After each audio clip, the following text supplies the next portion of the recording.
I was watching a video on YouTube when I saw this comment. It made me a little angry. Firstly, because the comment is po-faced and a spoilsport. Secondly, because of the type of person behind it. In order to understand what this commenter apparently did not understand, consider an iceberg. We can see the tip, but famously, most of the rest of the iceberg is beneath the surface. It is a similar thing with any idea or concept. There is the dictionary definition of what it is, but then there is whatever baggage comes with it. In order to understand a joke, we only need the tip of the iceberg. We can then take the tip of our conceptual iceberg and use it in a joke.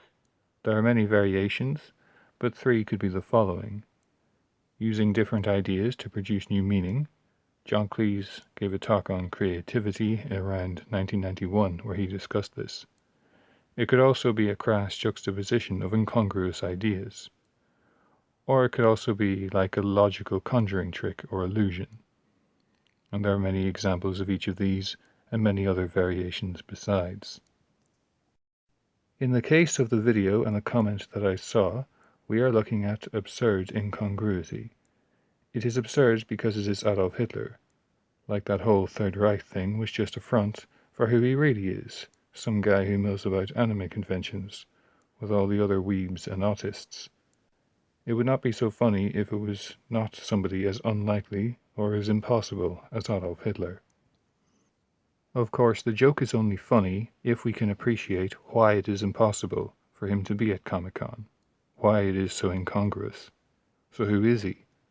We know that he led Nazi Germany and he fought the Second World War.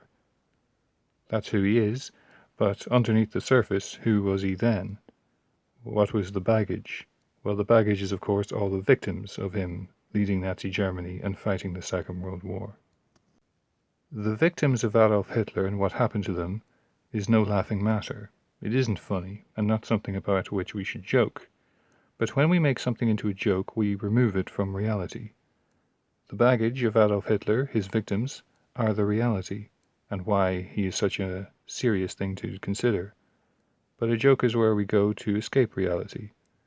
The concept on top of the iceberg can exist without the body beneath, and we can manipulate the iceberg tip freely to fit the architecture of the joke.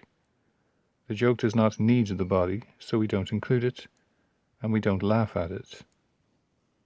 So in this case, we are not laughing at the victims of Adolf Hitler, but the commenter sought to imply that we were, and this person must have known better. So what was the thinking behind the comments? I believe that it was just an excuse for this person to look down their nose at everybody else.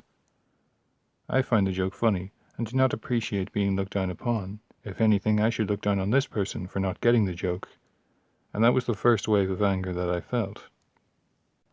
The second wave of anger came upon reflection of who this person is.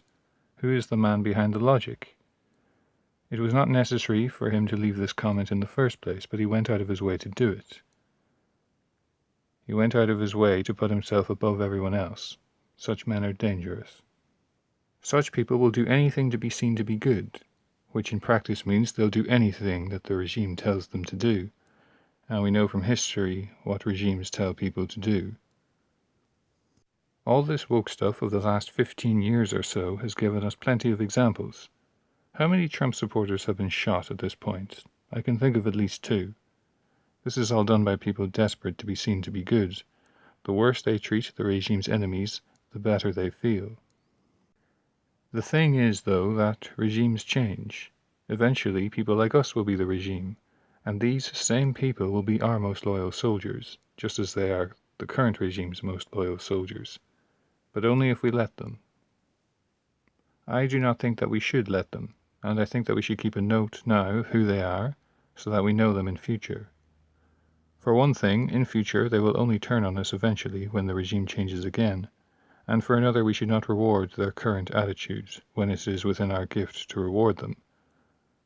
They were not our friends now, so we should not be their friends later. They should not get away with their present behavior. In the case of the particular YouTube comment that gave rise to this video, this person could be anybody. He could be you, he could be me. But this same guy exists all over the internet, and in some places under his real name, like on Facebook or Twitter. And he says such terrible things because of what a good person he is, for all the world to see. These people are identifying themselves like never before. Social media is an early warning system, free of charge. It is good to have, and we should use it. I am making notes, Captain. And your name will go on the list. And when we win the war, you will be brought to account.